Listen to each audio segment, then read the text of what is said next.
Shalom Bapak Ibu Saudara yang dikasihi Tuhan. Seri pengajaran hari ini berjudul Kerajaan Allah dan Kebenarannya.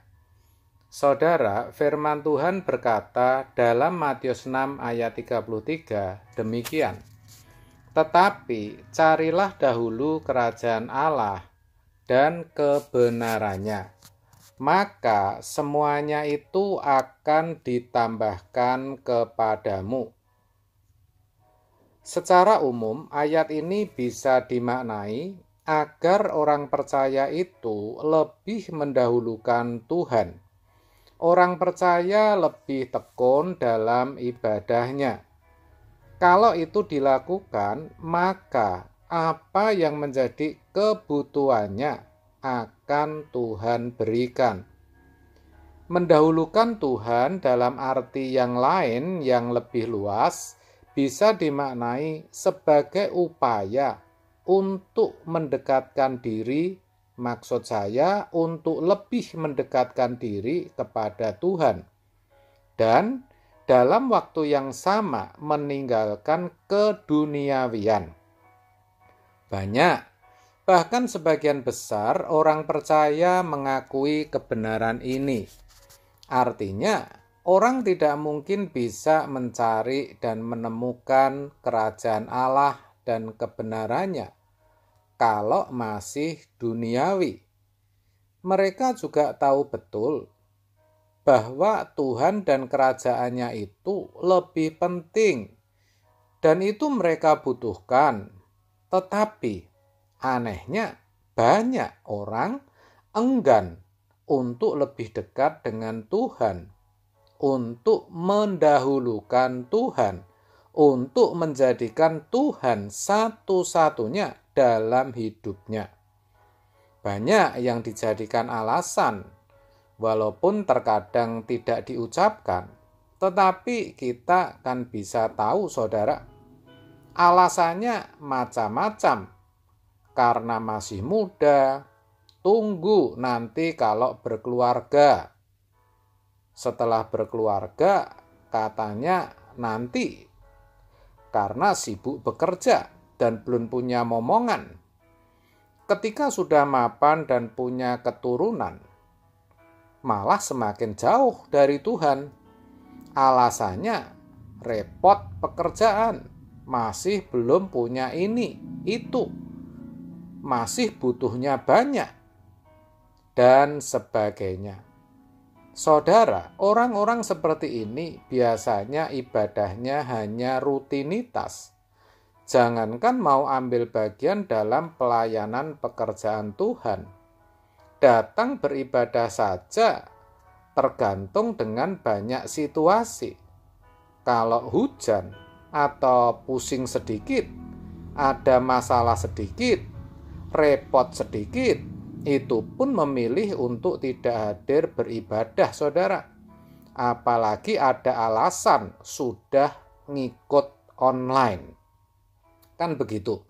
Jadi bisa dikatakan ibadahnya bersyarat. Maka tidak heran kalau bangunan iman orang Kristen banyak yang tidak kokoh. Mudah putus asa ketika menghadapi berbagai masalah dan tekanan kehidupan. Mudah putus asa dan menyerah pada keadaan. Itu semua karena mereka tidak mendahulukan kerajaan Allah dan kebenarannya. Mereka cenderung mendahulukan kerajaan dunia dan kenikmatannya.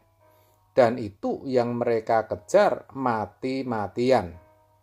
Tidak heran ketika apa yang diinginkan, didambakan, dan diperjuangkan tidak tercapai, mereka kecewa, takut, gelisah, dan hatinya tidak tentram. Bahkan tidak sedikit yang semakin menjauh dari Tuhan. Tidak lagi berdoa, tidak lagi ke gereja. Karena mereka berpikir ke gereja atau tidak, berdoa atau tidak, sama saja. Apalagi kalau mereka melihat orang yang mengaku Kristen Saya katakan mengaku artinya tidak ke gereja sama sekali, atau bahkan melihat orang yang bukan Kristen justru diberkati dan aman-aman saja. Sepertinya itu membenarkan pendapatnya bahwa ke gereja atau tidak, berdoa atau tidak, sama saja. Dan biasanya orang yang seperti itu adalah orang yang salah dalam memahami ayat di atas. Pikirnya, carilah dahulu kerajaan Allah dan kebenarannya hanya dipahami dengan kalau jam ibadah harus datang ke gereja. Dan ia sudah datang. Lalu semua ditambahkan, dipahami sebagai segala pergumulan dan keinginannya akan diberikan oleh Tuhan. Lah, genap sudah, saudara. Padahal kalau dikatakan, carilah dahulu kerajaan Allah dan kebenarannya, itu maksudnya kita harus hidup dalam pemerintahan Allah. Hidup sesuai dengan kehendak Allah. Hidup yang sesuai firman Allah. Dan ukurannya bukan sekedar selalu hadir di gereja. Hadir kalau sekedar hadir tetapi tidak dengan hati yang rindu bertemu Tuhan, ya percuma. Orang seperti ini biasanya tidak mendengarkan firman dengan sungguh-sungguh. Jadi ibadahnya sejatinya sia-sia. Sekali lagi, ukuran mencari kerajaan Allah dan kebenarannya, ukuran mencari Tuhan itu bukan rajinnya ke gereja saja, tetapi justru dari hidup kesehariannya. Apakah selalu memiliki ketepatan dengan pikiran dan perasaan Allah atau tidak? Begitu, saudara.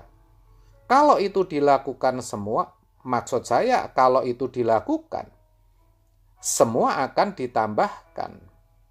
Artinya bukan segala keinginan dan pergumulan kita selalu dijawab. Bukan selalu begitu. Walaupun itu bisa saja terjadi. Tetapi yang ditambahkan adalah semua yang dibutuhkan agar kita bisa mengerti kehendak Allah, agar kita bisa hidup dalam kerajaannya, agar kita bisa beroleh kekuatan untuk meninggalkan keduniawian, agar kita bisa menjadi semakin serupa Yesus atau sempurna seperti Bapa. Itu, saudara. Mungkin saudara jadi bertanya, kalau begitu, yang diberikan atau yang ditambahkan bukan berupa materi ya Pak?